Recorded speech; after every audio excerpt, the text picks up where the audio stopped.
Hello everyone, finally সবাইকে welcome জানাচ্ছি আজকে লাইভ ক্লাসটাতে। এবং আশা করছি সবাই ভালো আছো এবং সুস্থ আছো। এবং আমি তোমাদের সবার প্রিয় লিমন ভাইয়া চলে আসছে আজকের ক্লাসটা নেওয়ার জন্য। এবং যারা যারা জয়েন করেছো তারা প্রথমে একটু অপেক্ষা করো, আমার সকল স্টুডেন্ট জয়েন হওয়ার পরে আমরা ক্লাসটা ফুল স্পিডে শুরু করে দিব। সো আমি দেখতে পাচ্ছি আমার এখানে অনেক স্টুডেন্টই জয়েন করছে, আস্তে আস্তে তোমাদের অ্যাটেন্ডেন্সটা আরো বাড়বে। সো আজকে আমরা পড়বো মূলত একটা আনন্দ পাঠের, এটা উপন্যাস না, এটা একটা গল্প। ঠিক আছে, এটা উপন্যাস লেখা, বাট এটা উপন্যাস না, এটা আনন্দ পাঠের একটা গল্প। ঠিক আছে, তোমরা অনেকে এটাকে উপন্যাস মনে করতে পারো, এই জন্য আমি এটাকে লিখে নিয়ে আসছি যাতে এটা তোমাদের সাথে কাটতে পারি। ঠিক আছে, এটা উপন্যাস না, এটা একটা কাকতারুয়া, এটা একটা গল্প। এবং এই গল্পটা আজকে আমরা পড়ার চেষ্টা করব। সো তোমরা যারা যারা জয়েন করেছো তারা আমার সাথে শুরুতেই এই কাকতারুয়া নিয়ে যতটা কনফিউশন তোমাদের মধ্যে আছে, তোমরা এটা আমাকে আমি আজকে সেটা ক্লিয়ার করে দিব। আর তোমাদের একটা দায়িত্ব আছে। দায়িত্ব কি জানো?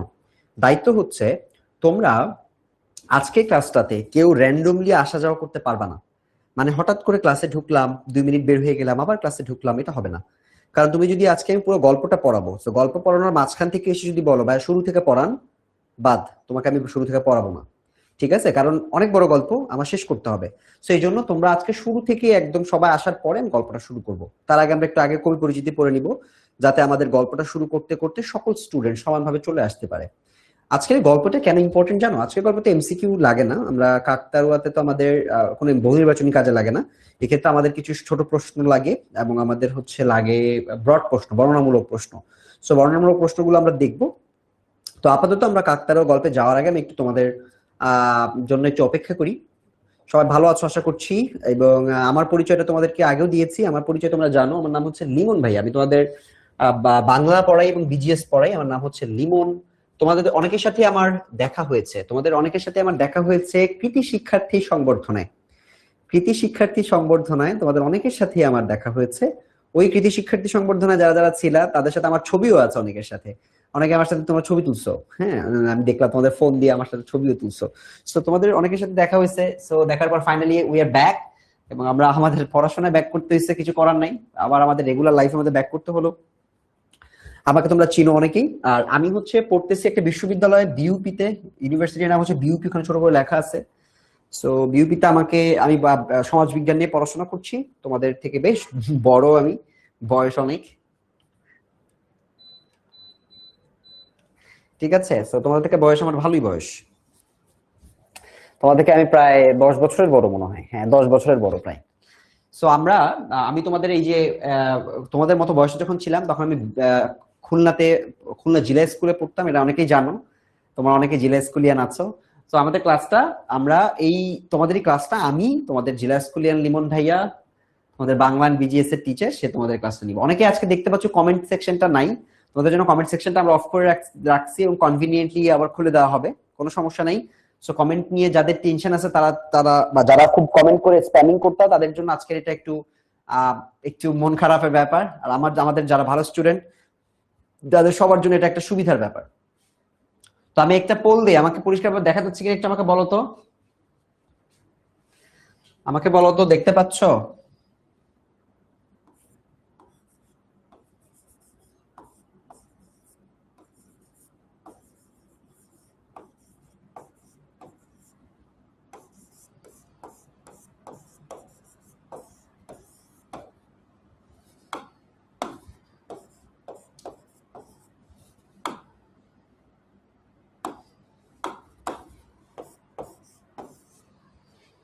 পোল দিচ্ছি, আমাকে পোলে বলো।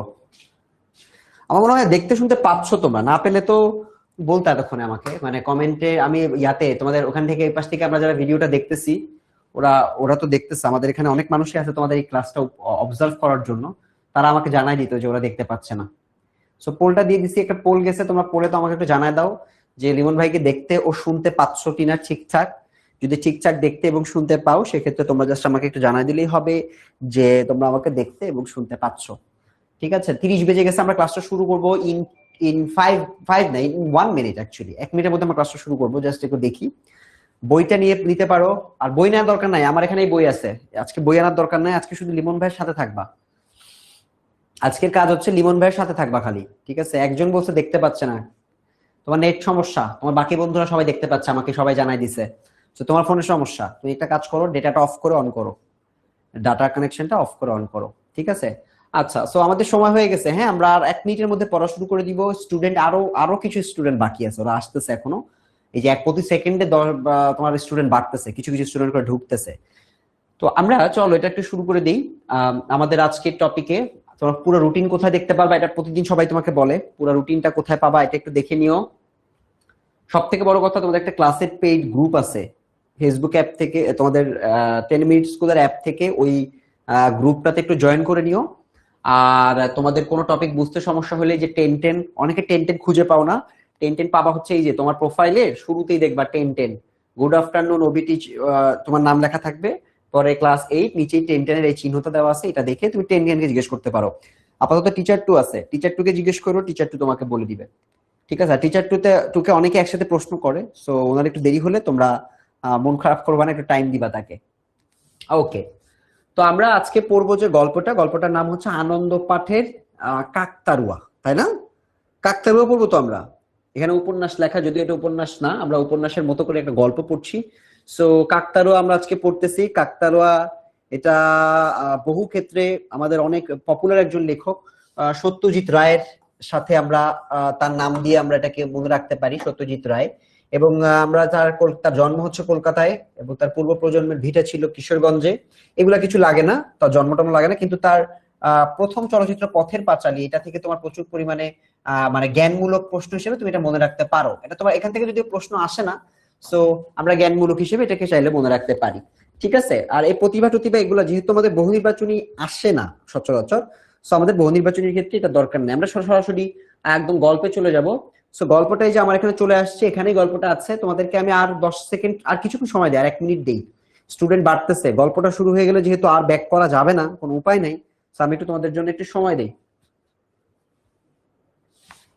জাস্ট 1 মিনিট একটু তোমরা সময় নাও। তোমাদের 1 মিনিট পর আমাদের ক্লাসটা আমরা ফুল স্পিডে শুরু করব, কারণ আমার স্টুডেন্ট অনেকেই যে এই যে দেখছো মাত্র ঢুকলো 10 জন, ওরা ঢুকতেছে, ওদের আরো আরো 1-2 মিনিট লাগবে।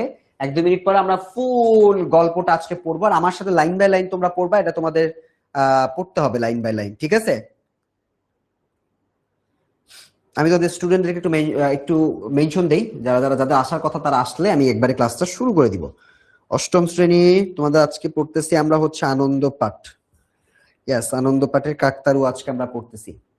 কাকতারুয়া মানে, কাকতারুয়া দেখছো তোমরা? কাকতারুয়া কখনো? কাকতারুয়া এই যে এরকম হাত এরকম দিয়ে দাঁড়ায় থাকে, দেখছো? হাত, মাথায় একটা হাড়ি, হাত থাকে, একটা পুরানো জামা পরায় দেয়। কাকতারুয়া কিন্তু মানুষ না আসলে। কাকতারুয়া কি মানুষ? কাকতারুয়া তো মানুষ না, এটা আসলে মানে তোমার একটা মানুষের অবয়ব তৈরি করা হয় যাতে কাক অন্যান্য পাখি ফসলের ক্ষতি করতে না পারে, তাই না? ওরা যেন এসে ফসলের উপর বসে ক্ষতি করতে না পারে। ওরা ওটা দেখে মনে করে কি, যে একজন মানুষ দাঁড়ায় আছে, আমরা যেন দৌড়ায় পালাই যাই, পাখি যারা বসে না আর কি ভয়তে এসে, ঠিক আছে? এটা হচ্ছে মানুষের অবয়ব তৈরি করে পশু পাখিকে ভয় দেখানো হয়, যে ওদের এখন আসার দরকার নেই। শুধু পাখি না, বনের অনেক তোমার প্রাণী আছে, ওই প্রাণীদের হাত থেকেও আমাদের ফসলকে রক্ষা করার জন্য কাকতাড়ুয়া ব্যবহার করা হয়। সবাই রেডি? আর আর দেরি করা যাবে না, যারা লেট তারা লেট, তারা ফাঁকিতে পড়ে যাবে, পরে তাদেরকে টেনে দেখতে হবে ক্লাস, ঠিক আছে? আর দেরি করতে পারতেছি না, সরি। চলো শুরু করা যাক। গল্পটাকে তোমাকে একটু কনটেক্সট দেই, এটা একটা ভূতের গল্প। তোমাকে জানতে, এটা একটা ভূতের গল্প। আমরা আজকে একটা ভূতের গল্প পড়বো, কাকতাড়ুয়া, ঠিক আছে? সো কাকতাড়ুয়া তোমাদের মধ্যে অনেকে আছে যারা ভয় পাও। আমি নিজে যেমন ছোটবেলায় কাকতাড়ুয়া ভয় পেতাম। আমি গ্রামে যখন যাইতাম, ফসলের ধানের ক্ষেতের মাঝখানে কি বলে, আইল বলে না, আইলের মধ্যে দিয়ে যখন যেতাম, তখন আমার নিজেরও ভয় লাগতো। কারণ ওই কাকতাড়ুয়া গুলা মানে মনে হতো যেন আমার দিকে তাকায় আছে। আর মাথাটা কেমন ছিল, এরকম এরকম একটা মাথা দেয়, এবার এখানে দুটো চোখটা আঁকায় এরকম ক্রস ক্রস দিয়ে, তাই না? এইরকম আঁকায়। এটা দেখতেই তো খুবই ফানি, মানে ফানি না, হরিবল, ভয়। তো এই জন্য আমিও ছোটবেলায় অনেক পরিমাণে কাকতাড়ুয়া ভয় পেতাম। তো আজকে আমরা এরকম একটা কাকতাড়ুয়া নিয়ে কথা বলতেছি, যে কাকতাড়ুয়া হাতটা এরকম,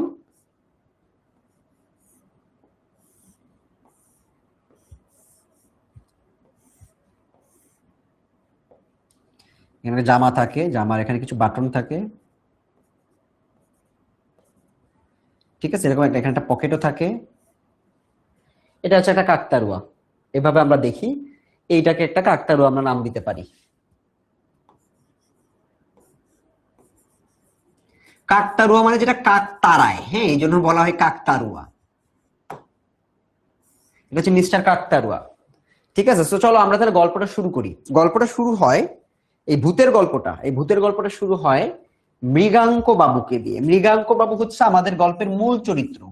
মৃগাঙ্ক বাবু এই লোকটা হচ্ছে আমাদের এই ভূতের গল্পের মূল চরিত্র। কি বলতেছে দেখো, মৃগাঙ্ক বাবু একটা সন্দেহ করছিল, সেই সন্দেহের ভিত্তিতে আজকে আমরা পড়বো। মৃগাঙ্ক বাবুর সন্দেহটা যে অমূলক নয়, অমূলক মানে ভুল বা বাস্তব না এরকম। মৃগাঙ্ক বাবু সন্দেহটা যে অমূলক নয় সেটা প্রমাণ হলো পানাগড়ের কাছাকাছি এসে। তারা পানাগড় যাচ্ছে মৃগাঙ্ক বাবু, তো মৃগাঙ্ক বাবু রওনা দেওয়ার আগে একটা সন্দেহ করছিল, তো বলতেছে যে এই সন্দেহটা যে ভুল না, এটা যখন তারা যেতে যেতে পানাগড়ের কাছাকাছি চলে আসছে তখন তাদের এটা প্রমাণ হয়েছে। গাড়ির পেট্রোল ফুরিয়ে গেল। গাড়ির কি পেট্রোল ফুরিয়ে গেছে, পেট্রোলের ইন্ডিকেটরটা কিছুকাল থেকে গোলমাল করছে। সে কথা আজও বেরোবার মুখে ড্রাইভার সুধীরকে বলেছেন, কিন্তু সুধীর গা করেনি। তো এখানে এই পর্যন্ত গল্পটা এভাবে আগালো যে মৃগাঙ্ক বাবু একটা সন্দেহ করছিল যে পেট্রোলটা ফুরায় যাবে, পেট্রোল শেষ হয়ে যাবে, পেট্রোল না থাকলে তো গাড়িটা চলবে না, পেট্রোলটা ফুরায় যেতে পারে। তো এই সন্দেহ থেকে তিনি বলছে গাড়ির যে ইন্ডিকেটর, মানে পেট্রোল কতটুকু আছে, ইন্ডিকেটর মানে হচ্ছে যেটা বলে দেয় পেট্রোল আছে নাকি নাই, এটা হচ্ছে ইন্ডিকেটর। তো গাড়ির যে ইন্ডিকেটরটা নষ্ট হয়ে গেছে, সেই জন্য মৃগাঙ্ক বাবু গাড়িতে ওঠার আগে বলছে এই তেলটা ভালো করে দেখো, তেল আছে নাকি। তো এই যে সুধীর ও ড্রাইভার, এই সুধীর ও গা করেনি মানে এটা কেউ গুরুত্ব দেয় না, গরজ দেয় না। আসলে কাটা যা বলছিল তার চেয়ে কম পেট্রোল ছিল ট্যাঙ্কে। ওই ইন্ডিকেটরের কাটাটা বলতেছিল অনেক তেল আছে, বা তার থেকে কম ছিল। এখন কি হবে জিজ্ঞেস করলেন মৃগাঙ্ক বাবু। আমি পানাগড় চলে যাচ্ছি, বলল সুধীর, সেখান থেকে তেল নিয়ে আসবো। তাদের মতো কনভারসেশন হচ্ছে যে মৃগাঙ্ক বাবু বলতে চাই এখন কি হবে, ড্রাইভার বলতেছে যে আপনি অপেক্ষা করেন, আমি পানাগড়ে যাচ্ছি, গিয়ে আমি তেল দিয়ে আসতেছি, আপনি অপেক্ষা করেন, আমি পানাগড় যাচ্ছি। তো পানাগড় হচ্ছে হয়তো কিছু তো সামনেই, তো উনি গেছে, ওই ড্রাইভার চলে গেছে, আমি নিয়ে আসতেছি, আপনি গাড়ির মধ্যে বসেন, আমি তেল নিয়ে আসি। তা জিজ্ঞেস করছে পানাগড় যাবা, পানাগড় কত দূর, বলছে মাইল 3 হবে। কত? 3 মাইল দূরে। 3 মাইল মানে 3 কিলোমিটার বা তার থেকে কম বেশি আছে, কিন্তু 1 মাইল সমান 1 কিলোমিটার কিন্তু না, কম, ঠিক আছে। তার মানে তো 2-2.5 ঘন্টা। তো বললো যে 3 কিলোমিটার 3 মাইল যাবা, তা তো 2-2.5 ঘন্টা লাগবে। শুধু তোমার দোষেই এটা হলো, এখন আমার অবস্থা কি হবে ভেবে দেখেছো? গাড়ির মালিক বলতেছে বা মৃগাঙ্ক বাবু বলতেছে যে তোমার জন্যই এই সমস্যাটা হয়েছে, এখন আমার কি অবস্থা হবে এতক্ষণ ওয়েট করতে, তুমি কি বুঝতেছো? মৃগাঙ্ক বাবু ঠান্ডা মেজাজের মানুষ, কিন্তু 2.5 ঘন্টা খোলা মাঠের মধ্যে একা গাড়িতে বসে থাকতে হবে জেনে মেজাজটা খিটখিটে হয়ে গিয়েছিল। মৃগাঙ্ক বাবু লোকটা খুব ঠান্ডা মেজাজের, বাট মেজাজ খারাপ হয়ে গেছে। বুঝতেই পারতেছো, গাড়িতে ওঠার আগে বলছে বেশি বুঝেও তেল আনা নাই, এখন ওর দোষ আমি বসে থাকা লাগবে। এই জন্য মৃগাঙ্ক বাবুর মাথাটা গরম হয়ে গেছে। তাহলে দেরি করো না, বেরিয়ে পড়ো, 8টার মধ্যে কলকাতা ফিরতে পারবো তো? এখন 3:30। বলতে তা পারবো বাবু, বিকেল 3:30 বাজে, বিকেল বেলা কিন্তু একটু সূর্য আস্তে আস্তে অস্ত যাবে, আর এই সময়টা একটু মাঠঘাট অনেক শূন্য থাকে বেশিরভাগ সময়। তো উনি সন্দেহ করছে যে আমি 8টা বাজের মধ্যে কি বাড়ি যেতে পারবো, তো বলছে হ্যাঁ স্যার, আপনি 8টার আগে বাসা যেতে পারবেন, তো অপেক্ষা করেন। তো তাকে বসায় রেখে আমাদের সুধীর চলে গেল। চলে যাওয়ার সময় বললো যে এইটা এই নাও টাকা, সুধীর কিছু টাকাও দিয়ে দিছে। আর ভবিষ্যতে এমন ভুলটি কখনো করো না, লং জার্নিতে এসব রিক্সের মধ্যে যাওয়া কখনোই উচিত না। এখানে বোঝানো হয়েছে যে এসব ঝামেলার মধ্যে যাওয়া কখনো উচিত না। সুধীর টাকা নিয়ে চলে গেল পানাগড় অভিমুখে মানে পানাগড়ের দিকে রওনা দিছে। মৃগাঙ্ক শেখর মুখোপাধ্যায়, এই লোকের নাম হচ্ছে মৃগাঙ্ক শেখর মুখোপাধ্যায়, খ্যাতনামা জনপ্রিয় সাহিত্যিক। তিনি একজন জনপ্রিয় সাহিত্যিকও বটে, ঠিক আছে, একজন সাহিত্যিকের সম্পর্কে আজকে আমরা পড়তেছি। তো সাহিত্যিক বটে। দুর্গাপুরে একটি ক্লাবের সাংস্কৃতিক অনুষ্ঠানে তাকে ডাকা হয়েছিল মানপত্র দেওয়া হবে বলে। তার মানে আজকে ওরা কোথায় যাচ্ছে? দুর্গাপুর যাচ্ছে। দুর্গাপুর কেন যাচ্ছে? কারণ ওই মৃগাঙ্ক বাপু একজন সাহিত্যিক, তাকে একটা মানপত্র দিবে, প্রশংসাপত্র দিবে, যে আপনি মানে প্রশংসাপত্র মানে তার একটা সার্টিফিকেট বলতে পারো তুমি, এটা তাকে দেওয়া হবে। তো এই জন্য তারা আজকে যাচ্ছে ওখানে। ট্রেনে রিজার্ভেশন পাওয়া যায়নি, তারা ট্রেনে যাওয়ার চেষ্টা করছে, রিজার্ভেশন পায়নি মানে টিকিট পায় নাই, তাই মোটরে যাত্রা মানে গাড়িতে যাচ্ছে। সকালে চা খেয়ে বেরিয়েছেন, আর ফেরার পথে এই দুর্যোগ, কিছু খায় নাই, খিদা লাগছে। মৃগাঙ্ক বাবু কুসংস্কারে বিশ্বাস করেন না, পাজিতে দিনক্ষণ দেখে যাত্রা করাটা তার মতে কুসংস্কার, কিন্তু আজ পাজিতে যাত্রা নিষিদ্ধ বললে তিনি অবাক হবেন না। তার মানে এখানে এই লাইনটা বলতেছে যে তিনি আসলে কুসংস্কার বিশ্বাস করেন না, মানে তিনি মনে করেন না যে পাজিতে এটা একটা ধর্মের একটা হিন্দু ধর্মের একটা লিস্ট বা বইয়ের মতো বলতে পারো, যেখান থেকে তারা দেখে যে কোন দিনটা শুভ কোন দিনটা অশুভ। তো তিনি এটা বিশ্বাস করতেন না, কিন্তু আজকে এমন দুরবস্থা হয়েছে, গাড়িটা নষ্ট হয়ে গেল, তো উনি বলতেছে আজকে যদি কেউ বলে যে পাজিতে খারাপ দিন আছে, তাহলে সে পাজি বিশ্বাস করবে, এরকম একটা ব্যাপার।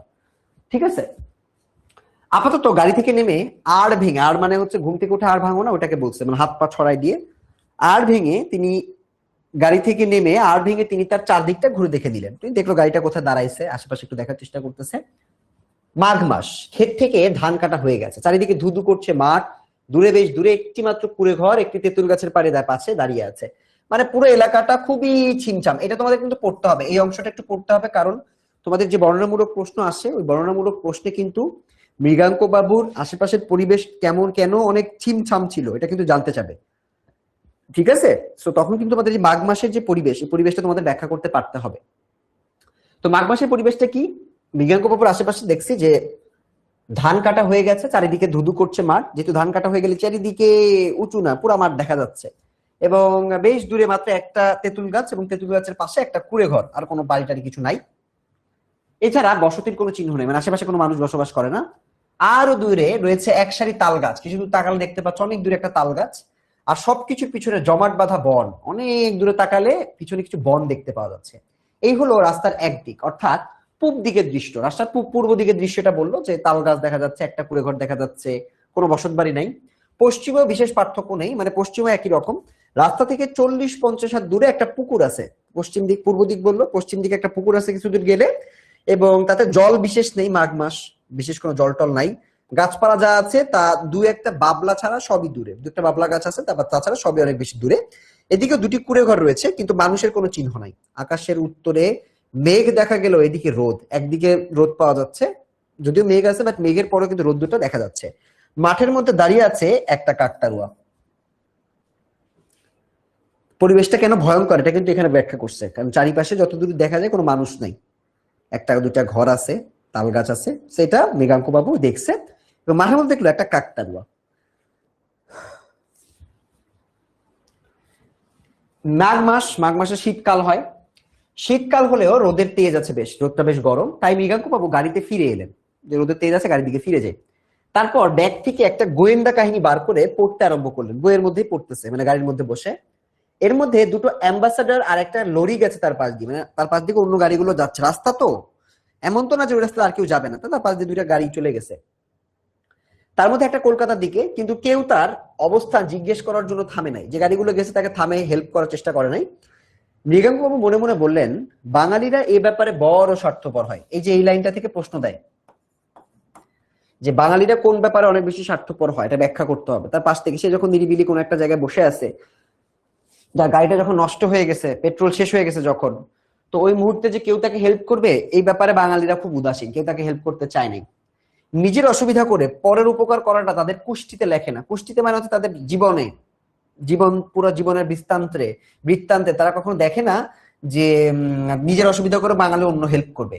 তিনি নিজেও কি এদের মতোই ব্যবহার করতেন? নিজেকে প্রশ্ন করতে, আচ্ছা আমি যদি থাকতাম আমিও কি এরকম করতাম কিনা? হয়তো তাই, তিনিও তো বাঙালি, লেখক নিজেও তো বাঙালি, লেখক হিসেবে তার খ্যাতি আছে ঠিকই, কিন্তু তার মজ্জাগত দোষগুলো কোনো সংস্কার হয়নি। মজ্জাগত মানে হচ্ছে যেটা তার হাড্ডিতে আছে, মানে আমার বংশে থাকে না যে বাঙালি হিসেবে আমার 14 গোষ্ঠী এরকম, সেটাকে বলে মজ্জা, তোমার অস্থি মজ্জায়, মানে হাড়ের ভিতর পর্যন্ত এটা তোমার বাঙালির একটা স্বভাব এটা। ঠিক আছে, এটা হিসেবে সে কল্পনা করতেছে। মানে এখানে সে নিজের সাথে নিজে কথা বলতেছে যে আমি বাঙালি, তো তো বাঙালি তো নিজের ক্ষতি করে অন্যের হেল্প করে না, তো এর জায়গায় যদি আমি থাকতাম আমি কি করতাম, আমি কি হেল্প করতাম? মনে হয় না, কারণ আমিও তো বাঙালি। দেখো এটাই বলতেছে। আচ্ছা, পরের অংশটা একটু দেখি। উত্তরের মেঘটা অপ্রত্যাশিত ভাবে দ্রুত এগিয়ে আসলো, এবং এগিয়ে এসে সূর্যটাকে ঢেকে ফেললো। যখন সূর্যটাকে মেঘ ঢেকে ফেললো তখন একটু অন্ধকার অন্ধকার ভাব আসে, বা একটু ছায়া ছায়া ভাব আসে, সঙ্গে সঙ্গে একটা ঠান্ডা হাওয়া চলে আসতো। মৃগাঙ্ক বাবু ব্যাগ থেকে পুল ওভার হচ্ছে একটা জ্যাকেটের মতো, পুল ওভারটা বের করে পরে নিলেন। এদিকে সূর্য দ্রুত নিচের দিকে নেমে আসছে, মানে ডুবে যাবে, 5টার মধ্যেই অস্ত যাবে, অন্ত না, এটা হচ্ছে অস্ত যাবে। তখন ঠান্ডা বাড়বে। কি মুশকিলে ফেললো তাকে সুধীর। মৃগাঙ্ক বাবু দেখলেন যে বইয়ে মন দিতে পারছেন না, বই পড়ার চেষ্টা করতেছিল, গোয়েন্দা বই, বাট মন দিতে পারতেছে না। তার চেয়ে নতুন গল্পের প্লট ভাবলে কেমন হয়। উনি চিন্তা করতেছে নতুন আরেকটা গল্প লিখবে। মৃগাঙ্ক বাবু একটু সাহিত্যিক, উনি আরেকটা গল্প লিখতে চায়। ভারত পত্রিকা তার কাছে একটা গল্প চেয়েছে, সেটা এখনো লেখা হয়নি, একটা প্লটের খানিকটা মাথায় এসেছে এই পথটুকু আসতেই। মৃগঙ্ক বাবু নোটবুক বার করে কয়েকটা পয়েন্ট লিখে ফেললেন। তার মানে এখন তিনি চিন্তা করছে নতুন বই যেহেতু পড়তে পারতেছি না, একটা নতুন বই লেখার চেষ্টা করি। একটা প্লট, প্লট মানে হচ্ছে কোন একটা গল্পের যে প্রেক্ষাপট সেটাকে বলতেছে প্লট। মানে মনে করো একটা নির্দিষ্ট জিনিস নিয়ে সে ঘটনা লিখতে চায়, কোন ঘটনা নিয়ে লিখবে সেই ঘটনার কিছু পয়েন্ট সে লিখে দিল। না, গাড়িতে বসে ভালো লাগতেছে না, খাতা বন্ধ করে আবার বাইরে এসে দাঁড়ালেন, মানে লিখতে ভালো লাগতেছে না। তারপর কয়েক পা সামনে গিয়ে রাস্তার মাঝখানে দাঁড়িয়ে এদিক ওদিক দেখে তার মনে হলো বিশ্ব চলাচলে তিনি একা। তিনি হঠাৎ করে বের হয়েছে, গাড়ি থেকে বের হয়ে এদিক ওদিক তাকায় দেখে কেউ নাই, দেখে মনে হচ্ছে তিনি মনে হয় একা। এমন একা তিনি কোনোদিন অনুভব করেননি। না, ঠিক একা নয়, একটা নকল মানুষ আছে কিছু দূরে দাঁড়িয়ে, ওই কাকতারুয়াটা। তার মানে তিনি গাড়ি থেকে নেমে দেখলেন, তার মনে হলো যে পুরা পৃথিবীতে তিনি একা, মানে আশেপাশে যেহেতু মানুষ নাই, মনে হচ্ছে যে তিনি একাই আছে আর কেউ নেই। তো বললেন না, একা না তো, একটা ফেক মানুষ আছে, একটা নকল মানুষ আছে। নকল মানুষ হচ্ছে কাকতারুয়া তো মানুষের মতো দেখতে।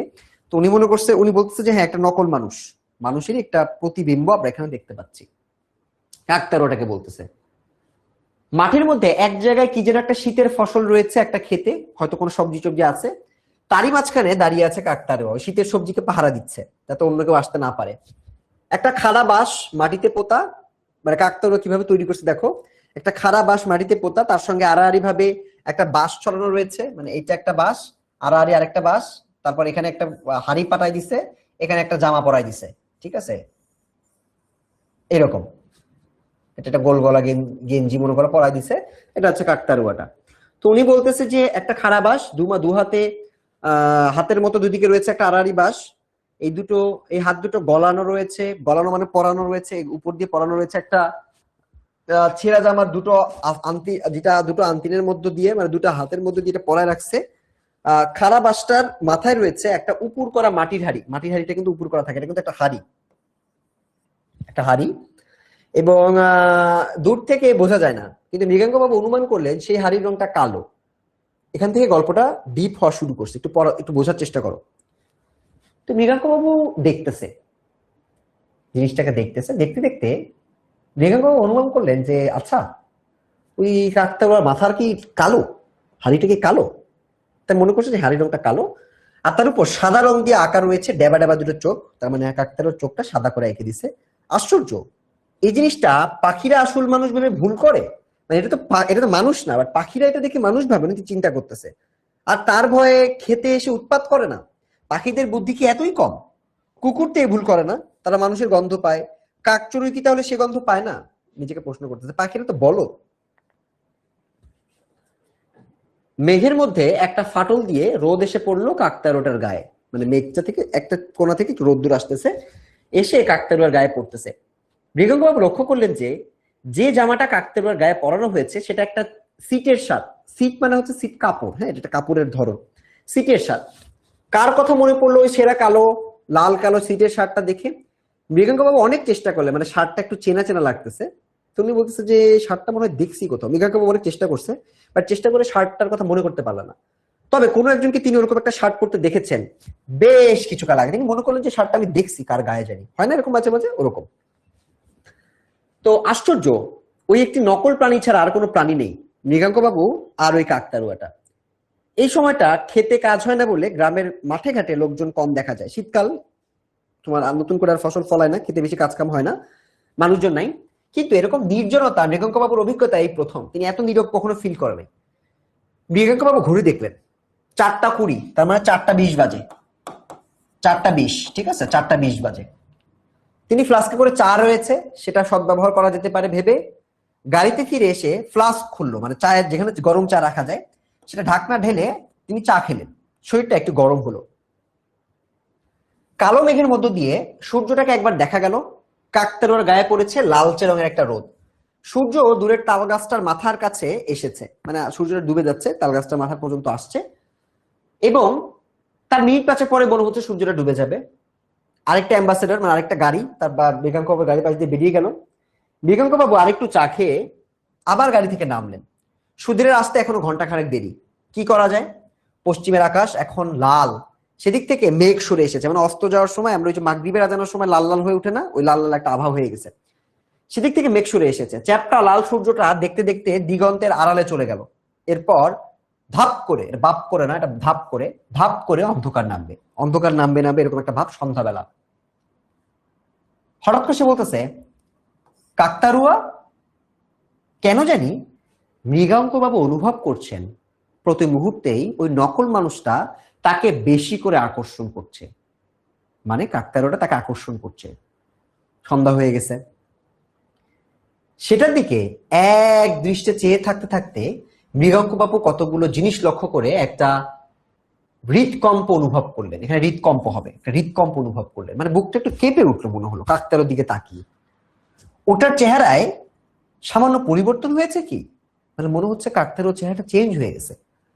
হাত দুটো কি একটু নিচের দিকে নেমে আসছে, মনে হচ্ছে হাতটা খাড়া থাকার কথা, আবার হাত দুটো মনে হচ্ছে নেমে গেছে। দাঁড়ানোর ভঙ্গিটা কি আরেকটু জ্যান্ত মানুষের মতো। খাড়া বাসটার পাশে কি আরেকটা বাস দেখা যাচ্ছে, ও দুটো কি বাস নাকি ঠ্যাং? মানে কাকতাড়ুয়া তো এরকম একটা বাস থাকে, কিন্তু তোমার মনে হচ্ছে এখানে দুইটা বাস আছে, তার মানে আরেকটা পায়ের মতো মনে হচ্ছে, এটা একটা পা, এটা তার মনে হচ্ছে। কাকতাড়ুয়াটা মনে হচ্ছে জ্যান্ত হয়ে গেল। মাথার হাড়িটা একটু ছোট মনে হচ্ছে না, মানে মানুষের মাথার মতো। তিনি কি এই তেপান্তরের মাঠে একা দাঁড়িয়ে থাকতে থাকতে চোখে ভুল দেখছেন? এই প্রশ্ন করতেছে যে আমি কি চোখে কিছু হইলো, আমি কি ভুল দেখতেছি? কাকতাড়ুয়া কখনো জ্যান্ত হয়ে ওঠে? কখনোই না, কাকতাড়ুয়া তো জ্যান্ত হওয়ার কথা না। কিন্তু মৃগাঙ্ক বাবুর দৃষ্টি আবার কাকতাড়ুয়ার দিকে গেল, যে চোখ টোক মুছে আবার তাকাইলো। কোনো সন্দেহ নেই সেটা জায়গা বদল করছে। তিনি 100% শিওর কাকতাড়ুয়াটা যেখানে ছিল ওটা ওখানে আর নাই, ওটা অন্য কোনো একটা জায়গায় চলে গেছে। এটা কিভাবে সম্ভব? সেটা ঘুরে দাঁড়িয়ে তার দিকে খানিকটা এগিয়ে আসছে, ওদিকে ফিরেছিল এবং ও ঘুরে দাঁড়িয়ে লেখকের দিকে একটু আগায় আসছে মনে হলো। এসেছে না, আসতেছে।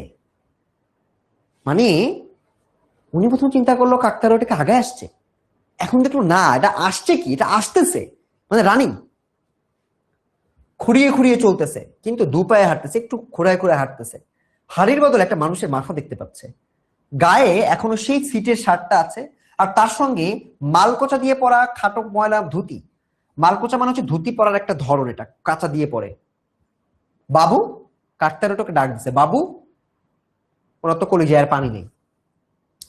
মৃগাঙ্ক বাবু সমস্ত শরীরের মধ্য দিয়ে একটা শিহরণ খেলে গেল ভয়তে। কাকতাড়ুয়া মানুষের গলায় ডেকে উঠেছে এবং এ গলা যেন তার চেনা। এ হলো তাদের এককালের গৃহকর্মী অভিরামের গলা। তার বাড়ি একটা চাকর ছিল অনেক আগে, সে চাকরটাকে সে দেখতে পাচ্ছে, মনে হচ্ছে কাকতাড়ুয়াটা সেই চাকরটা হয়ে গেছে।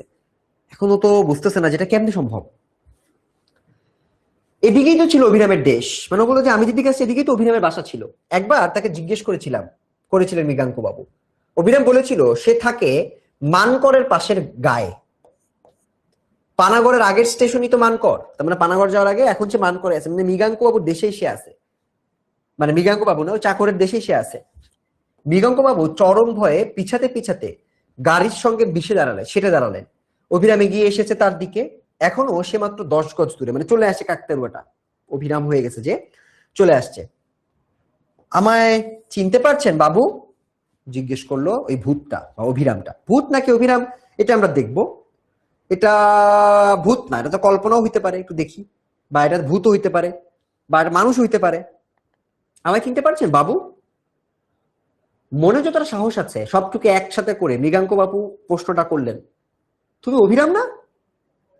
সাহস করে যতই ভূত হোক, কাকতাড়ুয়া চিন্তা করুক, সে জিজ্ঞেস করো তুমি তো অভিরাম, তুমি অভিরাম না? একদিন পরে আপনি চিনেছেন বাবু, এতদিন পরে আমাকে চিনতে পারছেন? মানুষের মতো দেখাচ্ছে অভিরামকে। তাই বোধ হয় মৃগাঙ্ক বাবু সাহস পেলেন যে এটা তো মানুষ, আমি তো ভুল দেখতেছি মনে হয়। কাকতাড়ুয়া না, এটা ভুলেও হয়েছে, এরকম বললো তোমাকে চিনেছি তোমার জামা দেখে, এই জামা তো আমি তোমাকে কিনে দিয়েছিলাম। হ্যাঁ বাবু, আপনি দিয়েছিলেন, আপনি আমার জন্য অনেক করেছেন, কিন্তু শেষে এমন হলো কেন বাবু? আমি তো কোনো দোষ করিনি, আপনারা আমার কথা বিশ্বাস করলেন না কেন? কোন কথা আমি তো জানি না। মৃগাঙ্ক বাবুর মনে পড়লো 3 বছর আগের ঘটনা। অভিরাম ছিল মৃগাঙ্ক বাবুর 20 বছরের পুরনো গৃহকর্মী, প্রায় 20 বছর ধরে কাজ করতেছিল। শেষে একদিন অভিরামের ভীমরতি ধরলো, মানে লেখক চিন্তা করতেছে তো এই জন্য অভিরামের ভীমরতি ধরে। সে মৃগাঙ্ক বাবুর বিয়েতে পাওয়া একটা সোনার ঘড়িটা চুরি করে বসে। সুযোগ এবং সুবিধা দুই ছিল অভিরামের। অভিরাম নিজেও অবশ্য অস্বীকার করছে, মানে অভিরাম তখন অস্বীকার করছিল যে না আমি চুরি করি নাই, অনেক আগের ঘটনা বলতেছে। কিন্তু মৃগাঙ্ক বাবুর বাবা তিনি ওঝা ডাকছিলেন, একজন ওঝা। তখনকার তো ওঝার চলন ছিল, বাটি চালান দেয়া হইতো, বাটি চালান দিত। মৃগাঙ্ক বাবুর বাবা ওঝা ডাকিয়ে কুলোতে চাল ছুঁড়ে মারে, মানে বিভিন্ন কুসংস্কারের কাজকাম করে প্রমাণ করে দেন যে অভিরামী আসল চোর। তো তখন প্রমাণ হয়ে গেছে যে অভিরাম চোর, ফলে অভিরামকে ছাড়িয়ে দেওয়া হয় চুরির দায়ে। চাকরকে, এই সেই অভিরাম, ওকে বাদ দিয়ে দেওয়া হয়েছিল। অভিরাম বলল, আপনাদের ওখান থেকে, মানে এখন বর্তমানে আবার ফিরে আসছে, এটা আগের কথা বলতেছিল যে অভিরামকে এটা পরিচয় দিল। এবার অভিরাম কি করছে এটা একটু দেখো। অভিরাম বলল, আপনাদের ওখান থেকে চলে আসার পর, মানে চাকরি চলে যাওয়ার পরে আমার কি হলো জানেন? আর আমি চাকরি করিনি কোথাও, আমি অন্য কোথাও চাকরি করতে পারি নাই, কারণ আমার কঠিন ব্যারাম হয়। ব্যারাম মানে ওর কঠিন একটা রোগ হয়েছিল অভিরামে, উদুরি রোগ, পেটের রোগ। টাকা পয়সা নাই, চাকরি নাই, না ঔষধ না পত্র, কিচ্ছু নাই। সেই ব্যারামই আমার শেষ ব্যারাম। মানে ওই যে রোগটা হয়েছে, রোগে সে মারা গেছে। কেন মারা গেছে? কারণ মৃগাঙ্ক বাবু চাকরি থেকে তাদেরকে তাড়াই দিয়েছে। ওঝা ডেকে এনে মৃগাঙ্ক বাবুর বাবা, চাকরি চলে গেছে, টাকা নাই, অসুস্থ হয়েছে এমন একটা সময়, টাকার জন্য চিকিৎসা করতে পারে নাই, মারা গেল। এই জন্য বলছে যে এই ব্যারামই আমার শেষ ব্যারাম। ওয়ে, শেষ ব্যারাম? তুমি না সামনে দাঁড়ায় ঘটনা বলতেছো? অভিরাম তো সামনে দাঁড়ানো, তাহলে মারা গেছে শেষ ব্যারাম মানে? আমার এই জামাটা ছেলে রেখে দেয়, যে জামাটা আজকে পরে আছে, সে নিজে কিছুদিন পরছে, তারপর সেটা ছিঁড়ে যায়, তখন সেটা কাকতারুয়ার পোশাক হয়। আমি হয়ে যাই সেই কাকতারুয়া। এই জামাটার সাথে ওর আত্মার একটা সম্পর্ক। কেন জানেন? আমি জানতাম একদিন না একদিন আপনার সঙ্গে আবার দেখা হবে। আমার প্রাণটা ছটফট করছিল। হ্যাঁ, মৃত লোকেরও প্রাণ থাকে। আমি মরে গিয়ে যা জেনেছি সেটা আপনাকে বলতে চাইছিলাম। মরে গিয়ে জেনেছে মানে? তার মানে ও এখন ভূত হয়ে গেছে, একটা ভূতের সাথে কথা বলতেছে। সেটা কি অভিরাম? তুমি কি জানছো? বাড়ি ফিরে গিয়ে, অভিরাম বলতেছে, বাড়ি ফিরে গিয়ে আপনার আলমারির নিচে পিছনের দিকটা খোঁজ করবেন। সেখানেই আপনার ঘড়িটা পড়ে আছে। এই 3 বছর ধরে, 3 বছর আগে আমাকে চোর বানাইছিলেন না, ঘড়িটা কিন্তু আমি চুরি করি না, ঘড়িটা ওখানেই আছে। বলতেছে, আপনার নতুন চাকর ভালো করে ঝাড়ু দেয় না, তাই সে দেখতে পায়নি। নতুন যে চাকর নিচে ঝাড়ু দিয়ে সে দেখতে পায় না বলে ঘড়িটা এখন ওখানেই পড়ে আছে। এই ঘড়ি পেলে পরে আপনি জানবেন অভিরাম কোনো দোষ করেনি। অভিরামকে আর ভালো করে দেখা যায় না। অভিরামের কথা শেষ হয়েছে যে আপনি জানতে পারবেন অভিরাম কোনো দোষ করেনি। এটা বলতে বলতে আস্তে আস্তে অভিরাম একটু অদৃশ্য হয়ে যাচ্ছিল। অভিরামকে আর ভালো করে দেখা যাচ্ছে না। সন্ধ্যা নেমে আসছে। মৃগাঙ্ক বাবু শুনলেন অভিরাম বলছে, এতকাল পরে নিশ্চিন্ত হলাম বাবু, আমি আসি, আমি আসি। মৃগাঙ্ক বাবুর চোখের সামনে থেকে অভিরাম অদৃশ্য হয়ে গেল। মৃগাঙ্ক বাবুর চোখের সামনে থেকে অভিরাম অদৃশ্য হয়ে গেল। তেল এনেছি বাবু। সুধীরের গলায় মৃগাঙ্ক বাবুর ঘুমটা ভেঙে গেল। তার মানে ওই ভদ্রলোক এতক্ষণ ঘুমায় গেছিল, ঠিক আছে, হয়তো তার ঘুমটা ভাঙছে। এখন গল্পের প্লট ফাটতে ফাটতে কলম হাতে গাড়ির মধ্যে ঘুমিয়ে পড়েছিলেন তিনি। তার মানে ভূতের এটা এত সে এক্সপিরিয়েন্স যেটা করছে, এটা করতে করতে তিনি ঘুমিয়ে পড়ছেন। ঘুম ভাঙতেই তার দৃষ্টি চলে গেল পশ্চিমের মাঠের দিকে। কাকতারুয়াটা যেমন ছিল তেমন ভাবে দাঁড়িয়ে আছে। মানে কাকতারুয়া আসে নাই, আগে আসে নাই, তার মনের ভুল মনে হচ্ছে তার। বাড়িতে আসলেন, বাড়িতে এসে আলমারির তলায় প্রথমেই সেটা খুঁজলো। খুঁজতে সে দেখতে পেল ঘড়িটা ওই আলমারির নিচেই আছে।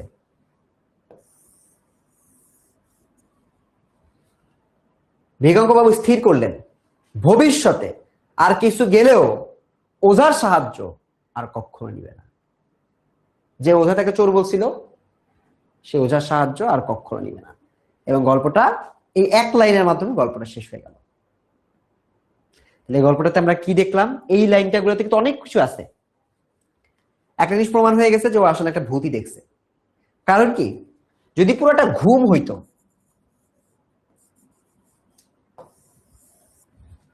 তাহলে আলমারির কথাটা কিভাবে জানলো সে?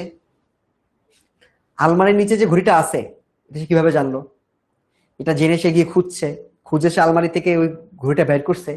তার মানে ওই দিন সে যে ঘুমে যে স্বপ্ন দেখছে এটা না, তার মানে সে বাস্তব কিছুই দেখছে।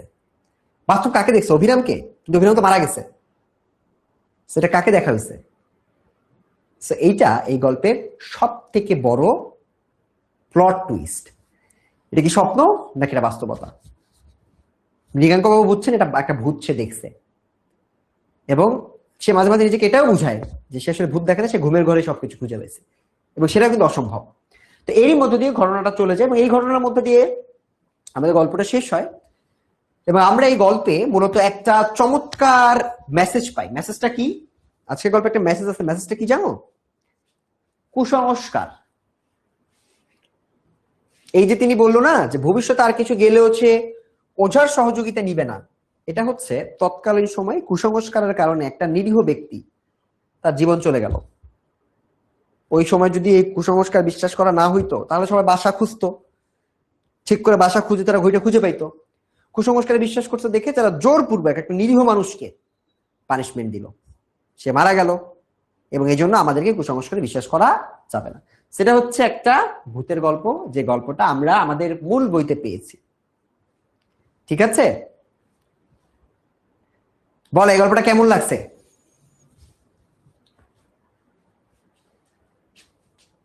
একটা পোল দেই, বলো তো, ইয়েস নো তে জানাও গল্পটা কি বুঝছো? ঘটনা ক্লিয়ার?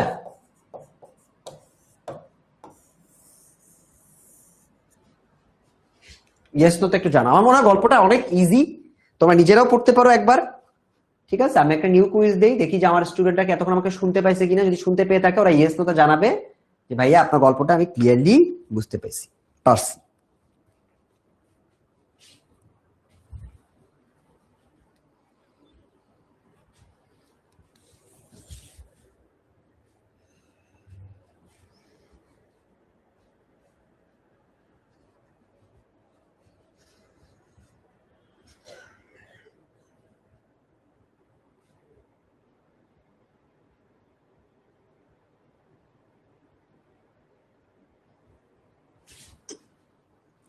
বলো, পোলে পোলে ভোটটা দাও, তোমাদের পোলের ভোটটা একটা আমি দেখি।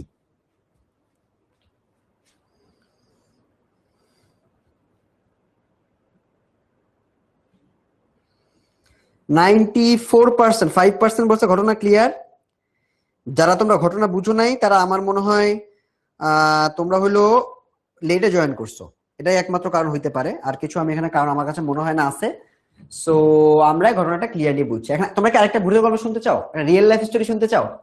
আমার আমার নিজের জীবনের আমি স্টোরি সবাইকে বলি না।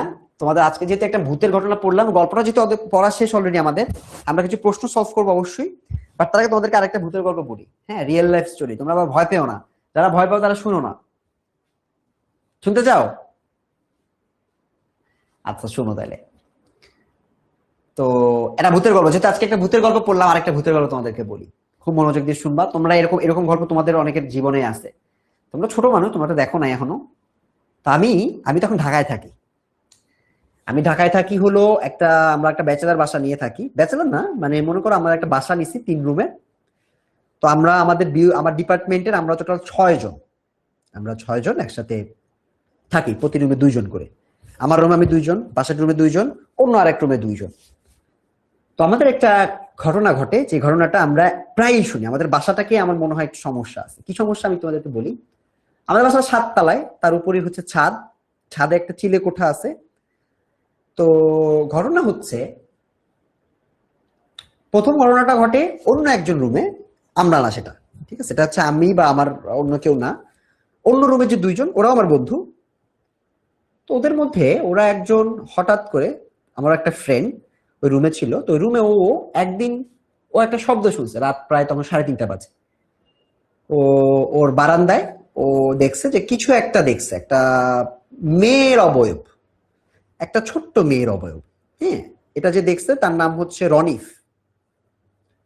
তো ও দেখছে যে জানলার কাছ থেকে কেউ একজন উকি দিচ্ছে। ঘটনা আমাদেরকে বলে নাই। হ্যাঁ, তো ওই দিন দেখছে। এবং আমাদের দরজায় একটা আছে, তোমার ওই যে কি জানি একটা গোল ইয়ার মতো, হ্যান্ডেলের মতো, ওটা উপরে নিয়ে ধরে ছেড়ে দিলে ওটা আবার পরে টক টক করে আওয়াজ হয় এরকম।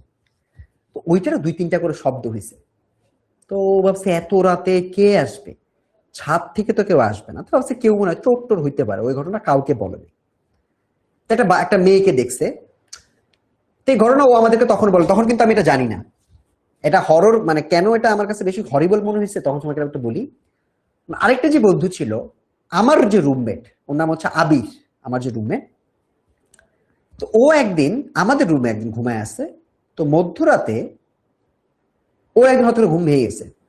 ঘুম ভেঙে যাওয়ার পর ও দেখছে আমাদের, আমি যে বেডটাতে ঘুমাই তার কিছু দূরে একটা জানলা, তো ওই জানালাতে ও ওই একই রকমের একটা মেয়ে বা একটা কিছু একটা দেখছে অবয়বের মতো, শেপটা একই রকম।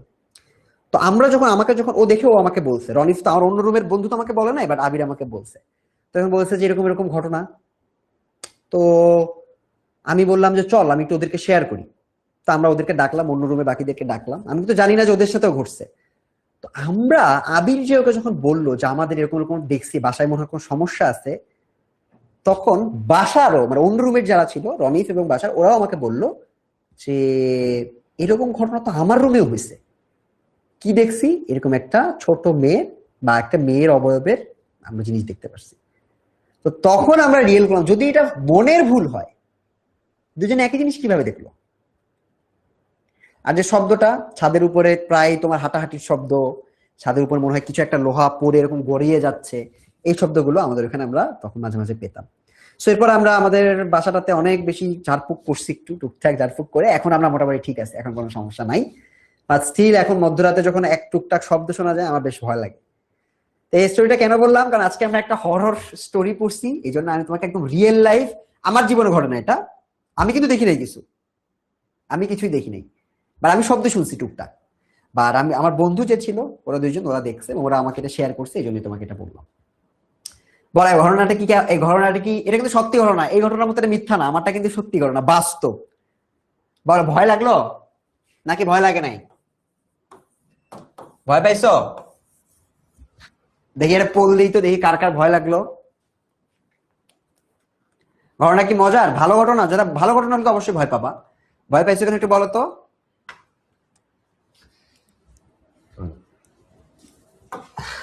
আমি কিন্তু অনেক ভয় পাইছিলাম, বাট এখন বড় হয়ে গেছি তো এখন এত গায়ে লাগাই না, একা একা থাকতে হয়। সো এই জন্য এত গরজ দিতে হয় না, গরজ দিলে যত বেশি এটা নিয়ে ভাববো তত বেশি ভয় পাবো। তোমাদের জীবনে এরকম অনেক ঘটনা আছে আমি জানি, বাট এই ঘটনাটা আমার আমার আমি যখন শুনছি আমার গায়ের পশম একদম দাঁড়ায় যাচ্ছিল, ইনফ্যাক্ট বলার সময় আমার গায়ের পশম দাঁড়িয়ে আসতেছিল। অনেকে বলছে ভাই ভয় পাই নাই, তোমার তো অনেক সাহসী রে বাবা। আর অনেকে বলছে, তাও অনেক মানুষ ভয় পাইছে, অনেকে ভয় পাও নাই। It's okay. চলো আমরা তাহলে একটু গল্প করলাম, গল্পটা করলাম কারণে গল্পটা একটা ভূতের গল্প, তাই একটা ভূতের স্টোরি তোমাদের সাথে শেয়ার করলাম। তো ভূতের না, এটা আসলে জিন নাকি অন্য কিছু আমি জানি না, এটা মনের ভুল কিনা এটাও আমি জানি না। তো তোমাদের সাথে ঘটনাটা শেয়ার করলাম। আচ্ছা, এবার আমরা একটু কিছু প্রশ্ন দেখবো। আজকের পুরো ঘটনায় আমরা কিছু জিনিস দেখছি, সেটা হচ্ছে গল্পের সূচনা কিভাবে হয়, মৃগাঙ্ক বাবুকে দিয়ে আমরা গল্পের সূচনা হতে দেখি। তারপর একটা নির্জন পরিবেশে আমরা দেখি যে নির্জন পরিবেশে একটা কুড়ে ঘর আছে, একটা পুকুর আছে, আবহাওয়াটা অনেক ভয়ঙ্কর হরিবল একটা আবহাওয়া, সেটাকে আমরা দেখতে পাই। কাকতাড়ুয়ার প্রতি আস্তে আস্তে মৃগাঙ্ক বাবু একটা আকর্ষণ ফিল করে, পরবর্তীতে ওই কাকতাড়ুয়াটা হয়ে যায় হচ্ছে অভিরাম।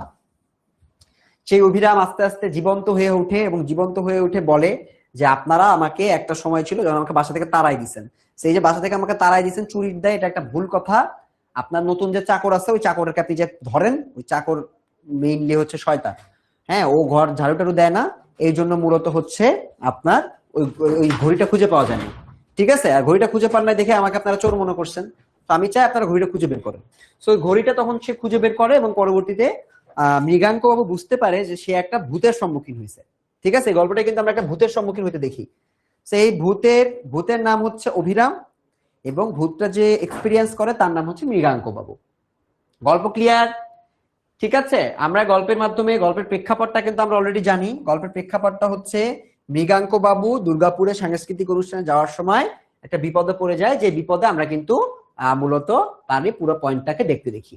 আচ্ছা, এবার একটু আমরা আস্তে আস্তে চলে যাব। এই এমসিকিউ গুলো তোমার পরীক্ষা আসবে না, ঠিক আছে? আমরা যেটা করার চেষ্টা করছি সেটা হচ্ছে এমসিকিউ গুলো দিয়েছে এই কারণে তুমি গল্পটা কতটা মনোযোগ দিয়ে পড়ছো এটা দেখার জন্য।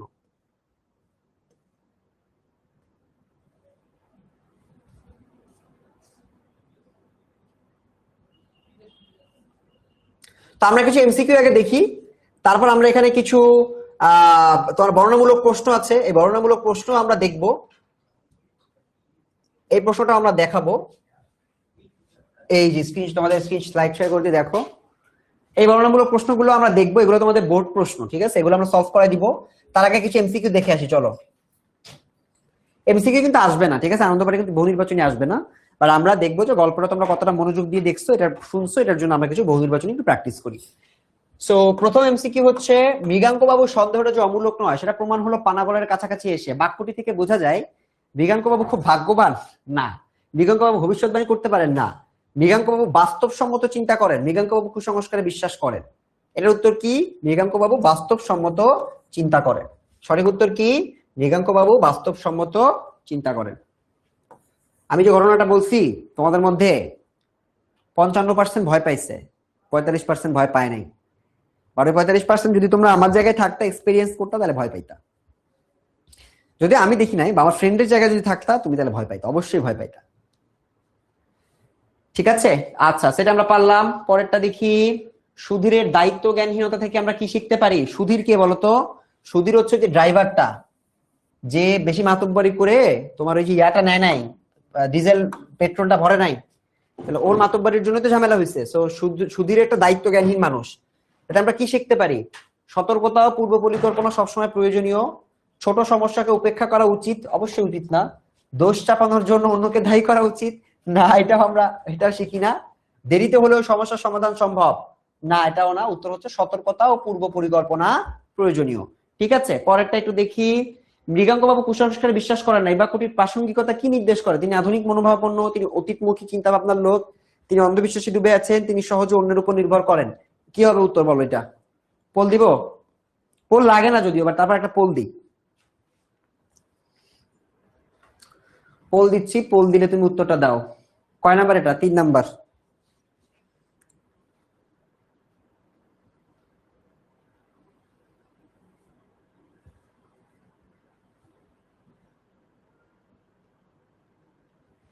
দিয়েছি, উত্তর দিয়েছি, বলো কি হবে?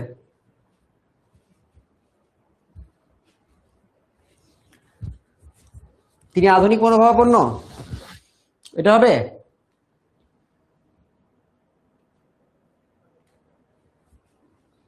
বলো কি হবে?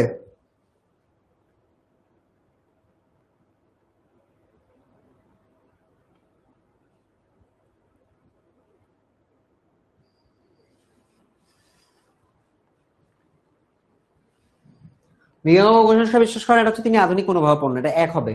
ঠিক আছে, আধুনিক মনোভাবাপন্ন যারা, তারাই কুসংস্কারে বিশ্বাস করে না। আচ্ছা, পরেরটা কি? পরেরটা হচ্ছে, কাকতাড়ুয়াটির কেন মৃগাঙ্ক বাবুর মনে গভীর প্রভাব ফেলেছিল? এটি একটি রহস্যজনক প্লটের অংশ হয়ে উঠেছিল, এটি তার পূর্ববর্তী গৃহকর্মীর স্মৃতিকে জাগিয়ে তুলেছিল, এটি তার লেখার জন্য একটি প্রেরণা হয়ে দাঁড়িয়েছিল। উপরোক্ত সবগুলো সঠিক। কাকতাড়ুয়াটি কেন মৃগাঙ্ক বাবুর মনে গভীর প্রভাব ফেলেছিল বলো?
বলো এটা কি হবে?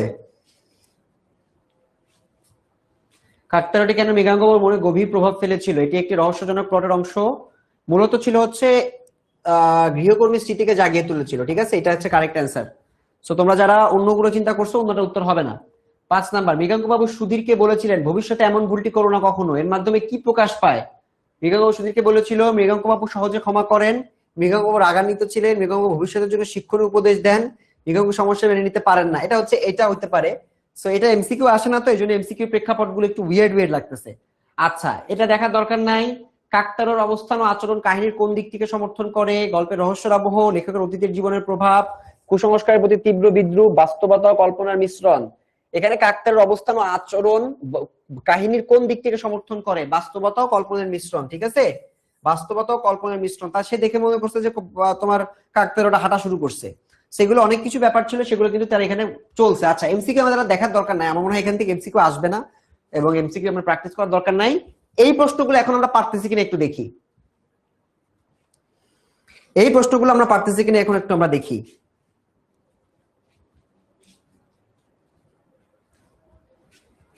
কাকতাড়ুয়া গল্পে মৃগাঙ্কবাবুর অভিজ্ঞতা কিভাবে কুসংস্কারের ক্ষতিকর দিক তুলে ধরে, কাকতাড়ুয়া গল্পে মৃগাঙ্কবাবুর অভিজ্ঞতা কিভাবে কুসংস্কারের ক্ষতিকর দিক তুলে ধরে, কাকতাড়ুয়া গল্পে মৃগাঙ্কবাবুর অভিজ্ঞতা কিভাবে কুসংস্কারের ক্ষতিকর দিক তুলে ধরে।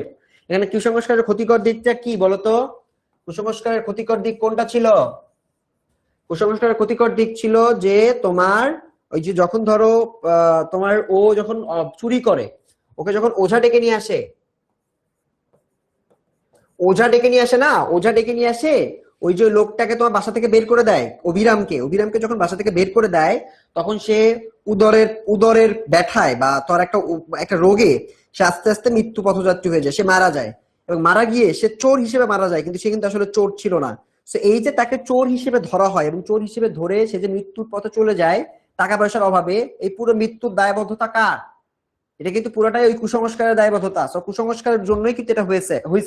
সো এই জন্য কাকতাড়ুয়া গল্পের এটা মূলত কুসংস্কারের ক্ষতিকর দিককে তুলে ধরে। গল্পের চরিত্র অভিরামের মাধ্যমে সত্যজিৎ রায় কি বার্তা দিয়েছেন? অভিরামের মাধ্যমে দিয়েছেন হচ্ছে অভিরাম কুসংস্কারকে ভেঙেছে এবং সে যে বিশ্বস্ত, সে যে একজন বিশ্বস্ত মানুষ, তাকে যে আসলে বিশ্বাস করা উচিত। এরকম অনেক নিরপরাধী মানুষ কিন্তু আমাদের পৃথিবীতে শাস্তি পায়, সেই নিরপরাধী মানুষকে যে শাস্তি দেওয়া উচিত না, এটা আমরা মূলত এই গল্পের চরিত্র অভিরামের মাধ্যমে দেখতে পাই। 3 নাম্বার, মৃগাঙ্ক বাবুর স্বপ্ন বাস্তবের ঘটনার মিল অমিল বিশ্লেষণ করো। তো এখানে আমরা ওই যে হরিবল ব্যাপারগুলো লেখা শুরু করব, কোনটা তার কাছে ভূতের মনে হয়েছে, কোনটা তার কাছে বাস্তব মনে হয়েছে, কোনটা মনে হয়েছে যে এটা আসলে সে সত্যি দেখছে, যেমন কাকতাড়ুয়া আগায় আসতেছে কিন্তু সে সত্যিই দেখছে, কিন্তু তার কাছে মনে হয়েছে যেটা আসলে ঘুমের মধ্যে দেখছে। আবার তাকে যে ঘড়ির খবরটা দিলে, ঘড়ির খবরটাও তো দিছে, ঘড়ির খবর তো তার পাওয়ার কথা না, তাই না? তো ঘড়ি তো জানার কথা না, সে যদি ঘুমে ঘুমে দেখে, ঘুমের মধ্যে সে কেমনে জানবে যেটা তলায় পড়ে আছে? সেখানে কিন্তু আমরা এটা দেখতে পারি। কাকতাড়ুয়া গল্পে পরিবেশের বর্ণনা কিভাবে গল্পের রহস্যময়তা বাড়িয়েছে, কাকতাড়ুয়া গল্পে পরিবেশের বর্ণনা গল্পের রহস্যময়তা বাড়িয়ে দিয়েছে।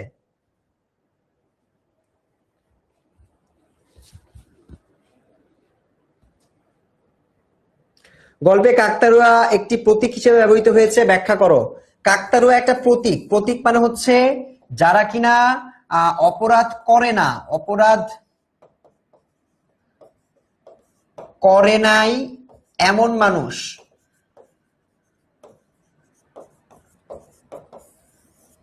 ঠিক আছে, সো এইরকম সিচুয়েশনে কাকতাড়ুয়া একটি প্রতীক হিসেবে ব্যবহৃত হয়েছে এবং এই মানুষগুলো যে শাস্তি পেতে পারে এবং তাদের শাস্তি পেলে তাদের ঘটনা যে কতটা করুণ হতে পারে, সেরকম একটা দৃশ্য কিন্তু আমরা এই কাকতাড়ুয়ার প্রতীকের মাধ্যমে দেখতে পেয়েছি। কাকতাড়ুয়া হচ্ছে ওই অপরাধ, নিরপরাধ, অপরাধ করে না এমন মানুষ হচ্ছে নিরপরাধ মানুষ, এই নিরপরাধ মানুষের প্রতিনিধি হিসেবে কাকতাড়ুয়াটা ভূমিকা পালন করছে। সত্যজিৎ রায়ের গল্পে কুসংস্কারের প্রতি অবচেতন মানসিকতার প্রতিফলন কিভাবে ফুটে উঠেছে। সো এখানে মূলত এটাকে আবার হরর স্টোরি না দেখায় আবার একটু তুমি যদি বৈজ্ঞানিক ভাবে ব্যাখ্যা দাও, তো বলতেছে যে এটা হচ্ছে মৃগাঙ্ক বাবুর সাবকনসিয়াস মাইন্ড, উনি যখন অবচেতন ছিল, উনি যখন ঘুম ছিল, তখন একটা টাইমে গিয়ে উনি নিজেকেই নিজে বলছে যে ঘড়িটা কোথায় আছে। এটা একটা ব্যাখ্যা হতে পারে। তার হয়তো মনে হয়েছে তিনি আগে থেকেই, তিনি যেহেতু বিজ্ঞান মনস্ক মানুষ, তিনি হয়তো মনে মনে একটা তার একটা রিগ্রেট ছিল, তো সেই রিগ্রেটটাই মূলত আমরা এখানে ভালোভাবে দেখতে পাচ্ছি এবং ওই রিগ্রেট থেকে সে হয়তো মানে অবচেতন মনে সে হয়তো ধরে ফেলতে পারছে যে আসলে এটা ভুল হয়ে গেছে।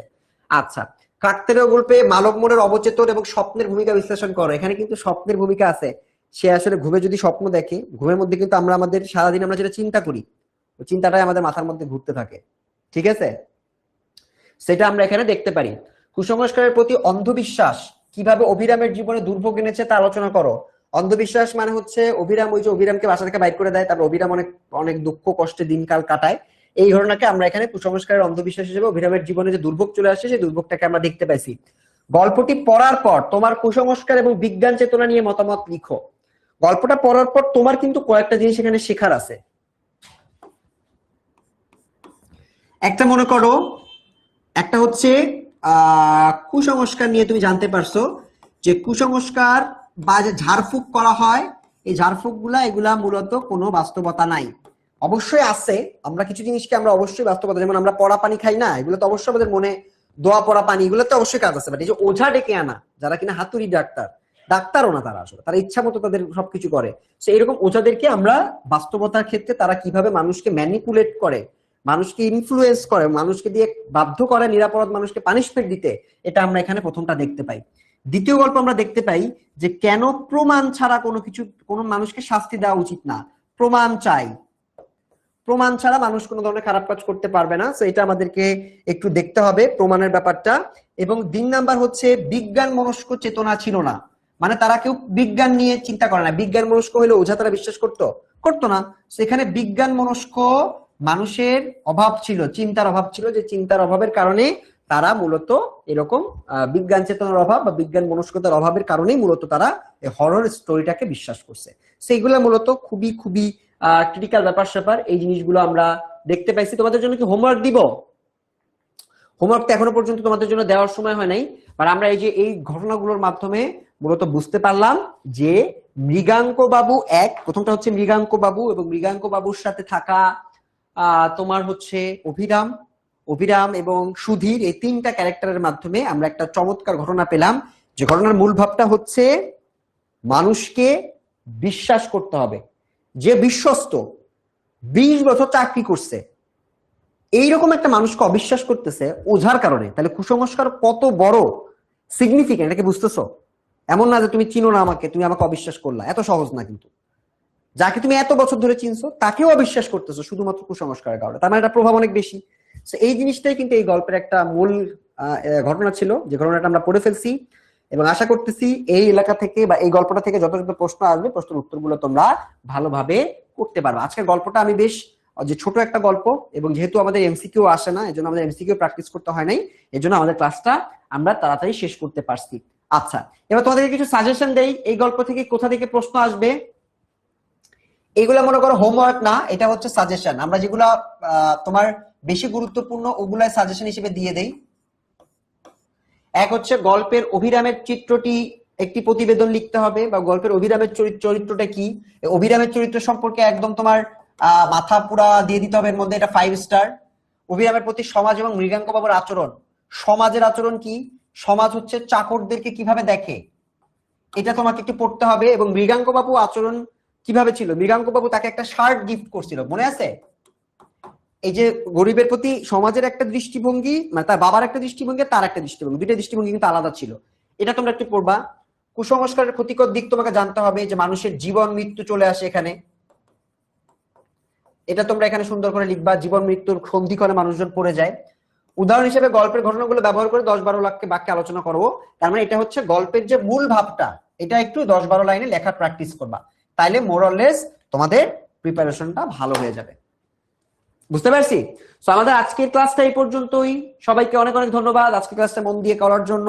তোমরা যারা আজকে আনন্দ পাঠের প্রথম ক্লাস হয়ে গেল, আমাদের আনন্দ পাঠের এই ক্লাসগুলো হয়েছে, তো তোমাদের উদ্দেশ্যে একটা জিনিস বলে রাখতে চাই, সেটা হচ্ছে তোমাদের এতদিন আমাদের যতগুলো ক্লাস হয়েছে, বাংলা ফার্স্ট পেপার ক্লাস করছি, সেকেন্ড পেপার ক্লাস করছি, আনন্দ পাঠের ক্লাস করছি, এই 3টা টপিকের উপরে সবগুলো টপিকের কোনো যদি তোমাদের কনফিউশন থাকে, তোমাদের জন্য রিভিশন ক্লাস আছে। রিভিশন ক্লাসের একটা উপায় আছে, তোমাদেরকে আমি একটা ফর্ম দিব, ওই ফর্মে তোমার প্রশ্ন সাবমিট করবা, যে কোনটা তুমি বুঝো নাই ওইটা আমি রিভিশন ক্লাসে বোর্ডে পড়াই দিব। কথা ক্লিয়ার? ফর্মটা কোথায় পাবো লিমন ভাই? ফর্মটা পাবা ফেসবুক গ্রুপে। ফেসবুক গ্রুপ কোথায় পাবো? তোমার অ্যাপের মধ্যে দেখো লেখা আছে যে তোমার কোর্সের সাথে ফেসবুক গ্রুপ, ওই ফেসবুক গ্রুপে যাবা, গিয়ে ক্লিক করবা, ক্লিক করে জয়েন করবা, দেখবা লিমন ভাইয়া পোস্ট দিছে যে নিচের কমেন্টে থাকা ফর্মে তোমরা তোমাদের প্রশ্নগুলো দিয়ে দাও, ঠিক আছে? সো ওই ফেসবুক গ্রুপটাতে যারা এখনো পর্যন্ত জয়েন হও নাই, তারা কুইকলি জয়েন করে ফেলবা, ঠিক আছে? আর সবাই পরবর্তী ক্লাসের জন্য রেডি থাকবা। পরবর্তী ক্লাসে আমরা আমাদের অন্য আরেকটা টপিক আমরা পড়বো। আজকে আমরা অলরেডি আনন্দ পাঠ পড়ে ফেলছি, আমাদের ফার্স্ট পেপারের টপিকগুলো আমরা পড়া শুরু করবো। সো সেই পর্যন্ত সবাই ভালো থাকবা, সুস্থ থাকবা, পরের দিন দেখা হবে। হ্যাঁ, আল্লাহ হাফেজ।